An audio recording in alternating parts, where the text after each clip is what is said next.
Bismillahirrahmanirrahim. Over here, we will discuss company valuation, as this is the course of merger and acquisition. We have already discussed the process of acquisition and what are the motives behind the different firms in order to acquire that company. But still, there are certain aspects which should be understand while determining the actual price or actual bid you will praise for the for buying that company or price for that company. So there are various valuation approaches for merger and acquisition. All these methods are used to determine the value of the target firm as well as the post merger valuation. Then after that, what benefit the company would get by purchasing that company. There are many valuation approaches, but the main approaches are enterprise value by EBITDA, earning before interest and interest, taxes, depreciation, and amortization. Secondly, comparable company analysis, and the third one is comparable transaction analysis, and the last one is discounting cash flow method. So we will discuss these methods one by one in the next few slides. The first method which we use in the valuation of a seller company is enterprise value. As whenever we are measuring the value of the value of the company can be derived from the asset it owns. However, obtaining the market value of each and every asset is actually very difficult and time consuming task. So in order to compensate that, then we will what we will do is, instead of doing the tedious task, we look at all the assets, that how these assets are being paid for. The simple accounting equation can be served as a guide by looking at the asset as the application of funds and both liabilities and shareholders equity as the source of fund used to finance these assets. When we say the value, we mean current or market value of the company. So it's the market value of the liabilities and the market value of equity that we consider. So the formula we use for enterprise value is, where we will take the market value of the equity, market value of debt, plus market value of preferred stock, and we will deduct cash and cash equivalent. In this way, we will get the enterprise value, and we can determine the price for our potential takeover. And it is also used as the cost of a takeover, the company we are going to take. So we will determine their market value of equity, market value of debt, and market value of their preferred stock, and deduct any cash and cash equivalent. And based upon that, we will determine the price or value for that the company. Okay, now if we look into this, the balance sheet view, so we can determine the enterprise value by taking the long-term value of the long-term debt and equity. We'll take the market value of that and deduct the cash, or market value. We can take the market value of operating assets, that is a current asset plus long-term asset minus market value of current liabilities. So in this case, in this sense, we can determine the enterprise value. In order to determine the actual price we should pay for a company which we are actually planning to buy. Okay, now and we can determine the value with the help of EBITDA. EBITDA is actually earning before interest, taxes, depreciation, and amortization, and before any non-cash, non-recurring, or non-operating and non-fair market expenses. Actually, it is the new cash available for no other purpose than debt service, taxes, and reinvestment and investor return. But we can say that it's a more reliable measure of cash profit, because at this point we haven't paid for any interest or taxes or depreciation and amortization. So we can determine the true cash profit with the help of this measure, and later on it will be very valuable for determining the actual price which we can pay for the for the seller's company or the target company which we are going to buy. So comparable company analysis. Actually, when we want to determine the company which we are going to acquire, it's very important to determine its value. So this method is actually a method in which we will compare the company which we are going to purchase with the company of that similar companies of in that industry, as it is this analysis is comparing companies based on similar matrices to determine their enterprise value. So this valuation ratio determines that whether the company is overvalued or undervalued. If the ratio is high, so that means that the company is overvalued, and if it's low, then obviously that is determined as undervalued.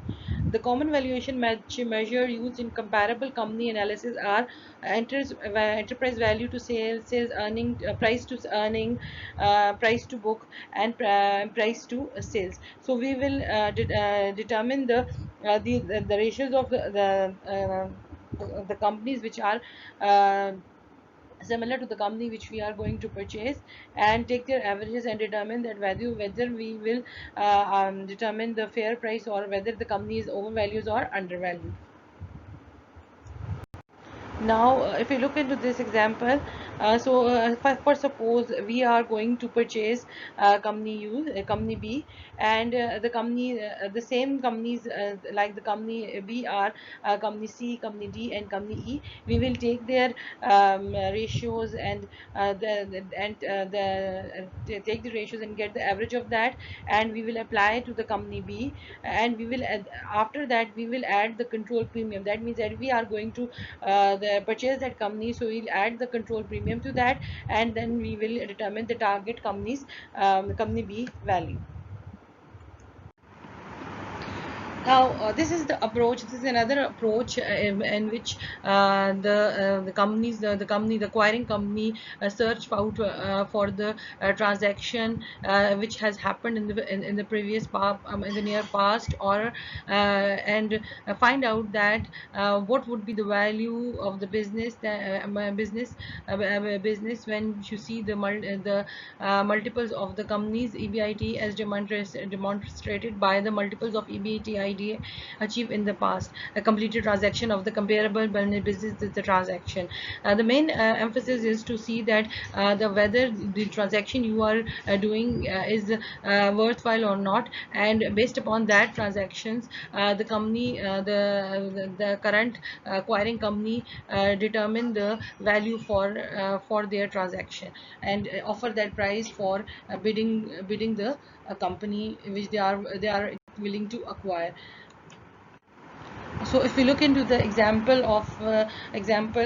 so there are three companies: company F, company G, and company H, and these were the target companies for merger and acquisition in the previous past, and they used the averages of all their earning per share and the other ratios, and apply these to company B, and offer that price to the target for purchasing the company which is actually the company B. The main difference between the comparable business and comparable transaction is that the comparable company analysis and comparable transaction analysis is that over here we will not add the control premium, because these were the transactions taken place in the previous past. The premium is already included in these transactions. Therefore, we will not add the premium in this method. Now look into the example of comparable company analysis. So first of all, the company who is going to purchase the company, they'll first find out the similar type of companies, or the companies following the same kind of business model or strategic group. So over here we have selected company C, company D, and company E. We are planning to purchase company B, and company C, company D, and company E have a similar kind of business model and assets and assets, etc. So we'll determine the price earning, price to sale ratio, and price to book value ratio. For company Y, the price earning to earning ratio is 14.62. For company D, it is 13.69, and company E, it is 20.24. Price to sales ratio is 2.18 for company C, 1.662 for company D, and 2.81 for company E. And price to book value is 2.90 for company C, 3.20 for company D, and 4.57 for company E. So what we'll do is we'll add up all these ratios, individual ratios. For example, the price to earning ratio for company C, D, and E, and divided by 3. So we'll get the mean value of 16.18 over here, and 2.2 is the mean value for price to sales ratio, and 3.56 is the mean value of price to book value ratio.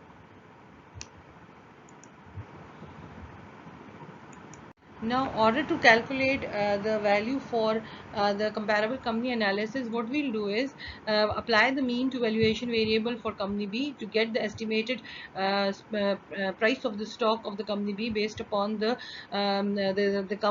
similar company, comparable company, which we have done in the previous, which we have selected in the previous slide. So over here, first of all, we will determine that what is the current market share price of or stock price of the company B, that is that is 31, and earning per share for the company B is 1.98, and the mean multiple for comparable is 16.18. So we'll multiply it with that, and now we have estimated stock price is 32.04. Then sales to price is 17.23 for company B, and 2.20 is mean multiple for comparable. That, and now then we multiply it with the sale price of sale to price ratio of company B. So we'll get 37.91. Then book value per share is 10.02 is for company B, and the mean multiple for comparable is 3.56. But we'll multiply that and we'll get 35.67. So mean estimated stock price is 32.04 plus 37.91 plus 35 plus 0.67 plus 7, and divided by, add all these three estimates and divided by 3. So we'll get 35.21 as the estimated stock price for this company B. Now we will collect the other comparable data of those companies, the company F, company G, and company H. For example, stock price pre-takeover is 24.90 for company F, 43.20 for company G, and 29.00 for company Y. Now acquisition stock price is 28 for company YF, 52 for company G, and 34 for company H. Earning per share is 1.40 for company F, 2.10 company G, and 2.35 for company H. And sales to share is ratio is 10.58 for company F, 20.41 for company G, and 15.93 for company H.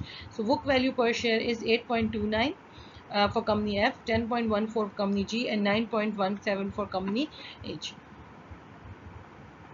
Now we will determine the mean takeover premium. So the premium on the 3 recent comparable takeovers are: company F, 28 is the actual acquisition price, and 24.590 was the stock price.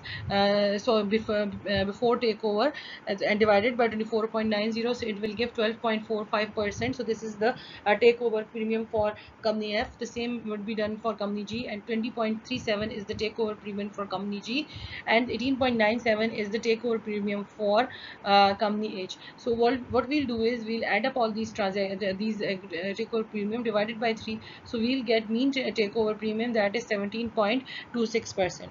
So using the comparable approach, considering the mean takeover premium, that is 17.26%, the estimated fair acquisition for company B is 35.21, that is the stock price we have calculated, and the 1 plus multiply by 1 plus 0.17226 is equal to 41.29. So this is the actually the estimated price for the estimated acquisition price for the company. So now we'll come up to the another analysis, that is comparable transaction analysis. So first of all, the same approach is applied over here. For we'll select three companies, the company's transaction which has happened in the previous which have been acquired in the previous period. So calculate the relative valuation ratios for the three comparable companies and their means. For example, company F, company G, and company H. So their price to earning, price to sales, and price to book value ratio are 20.00 and 24.76 and 14.68 is the price to earning ratio. 2.67 and 2.55 and 2.17 is the price to sales ratio, and 3.38 and 5.13 and 3.76 is the price to book value ratio. Their mean is 19.81 for price to earning ratio, 2.46 is price to sales ratio, and 4.06 and 0.09 is price to book value. So now we will apply the means to the valuation variable for company B to get the estimated stock price for company B based on comparable transaction. So current stock price for company B is 31, and earning share is 1.98. Earning per share is 1.98. The mean multiple for comparable is 19.81. So when we multiply that, and 39.22 is the estimated acquisition price. Price to sales to price ratio is 17.23. Earning multiple or mean multiple for comparable is 2.46, and 42.39 is the estimated acquisition price in the sales to price ratio case. And book to value share is 10.02 for company B, and 4.00 is the mean multiple for comparables. When we multiply it with both of them, then we will get 40.98 as the estimated acquisition price. So the mean estimated stock price is 39.22 plus 42.39 plus 40.98 divided by 3, and so we will get 40.86 as the estimated acquisition stock price. Another technique used for valuation of the firm, or the technique of acquiring the firm, is bootstrapping earning. Bootstrapping earning technique is actually a kind of technique in which a company with having a high price to earning ratio acquires a company with low earning to price to earning ratio in exchange for stock. With the help of this, the total earning of the combined firms are unchanged, but the total share outstanding are less than the two separate entities. The result is a higher reporting earning per share, even though there will be no economic gains, but there has a positive impact on the shares, because the shares will be the number of shares will be decreased, so it will have a positive impact on the share, and the share price will be increased. Now, discussing the example of bootstrapping earning, let's suppose we have two companies, company A and company T, and both company wants to to join, and T is actually the target company, and A company want to acquire the company T. A star is actually the combined company, and if you look into the price to earning ratio, so 25 is for company A and 20 is for company T. So obviously the company A wants to acquire company D in order to have a positive impact onto their share price. So stock price for both company is dollar 100 for company A and dollar 50 for company T. Earning per share is dollar 4 for company A and dollar 2.50 for company T. And price to earning ratio is 25 for company A and 20 for company T. Total shares outstanding is 1 lakh for company A and 50,000 for company B. Total earning is 4 lakh for company A and 1 lakh 25,000 for company B.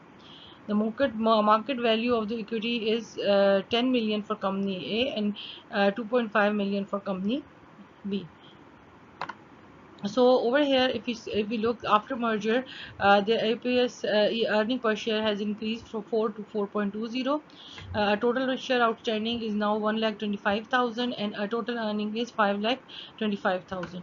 So we can see the calculations to see that how we have arrived to these merged earning per share and total share outstanding and total earnings.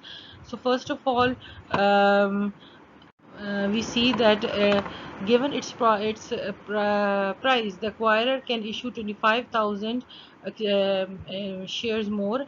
That is 25 2 lakh 2.5 million divided by 100 of its own shares, and use the proceed to buy the target company. So the total outstanding of the merged company will be shares for the of the outstanding company would be 1,25,000 shares.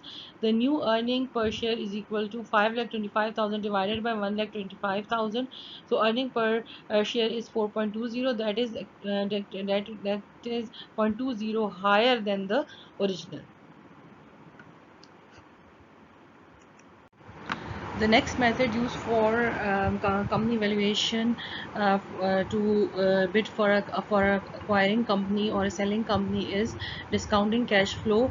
That means that we will determine the associated cash flow for the company for a certain period, and then we'll discount these cash flows and determine the present value for those company, and actually that will help you to determine the price you should offer to that company. So the process for valuing a target company with discounted cash flow analysis requires the following step. First of all, we will determine which free cash flow model to use for analysis, depending upon the nature of the business, depending upon the current situation of the business of the market. Develop pro forma financial estimate, and after that we will calculate free cash flows using the pro forma data.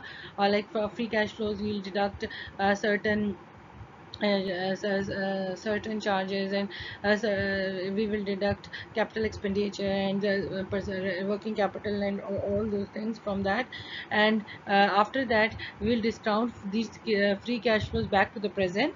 And after that, for the last period, we will determine the terminal value. And terminal value actually is the value which we can determine based upon the constant growth model. And we will determine the value for the set unlimited time period, and then after that we'll discount it to the present, and add all the discounted values. So we will come up to the value of the firm.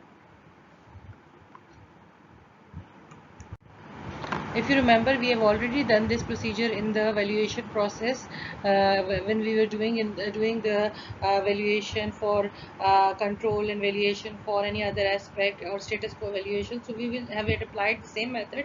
Just go through this example. For example, company wants to buy company B, and company B has 10 million shares of common stock outstanding, and there is no debt.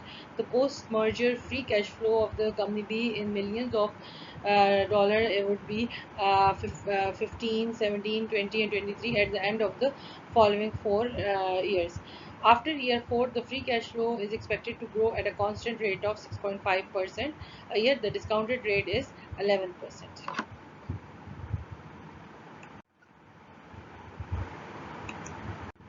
So the value of company B can be determined by the total present value of free cash flow during the first 4 periods plus present value of the terminal value at the end of the fourth period using the constant growth model. So total present value of free cash flow during the first 4 year is 15 divided by 1.111, 17 divided by 1.11 power 2, because this is discounted for 2 periods. 20 divided by 1.11 power 3 plus 20 divided by 11.11 power 4 is equal to 57.09 million. Now, in order to determine the total value of the company today is that first we have determined the free cash flows for the first for the four period, and after that now we have to determine the terminal value for the future periods of the company's free cash flows. So for that, what we'll do is we will determine the free cash flow at the end of the fifth period divided by discount rate minus growth. So 23 is the free cash flow at the end of the fourth period. We'll multiply by 1.065, that is the new growth rate, divided by 0.011, that is the discount rate, minus 0.065, that is your growth rate. So we'll get $544.33 million. Now the present value of the terminal value is $544.33 divided by 1.114, 11 power 4. So we'll get 358.57 million. So estimated value of company B is 57.09 million plus 358.57 million is equal to 415.66 million. An estimated stock price would be 415.66 million divided by 10 million, that is 10 million share, so is equal to $41.57.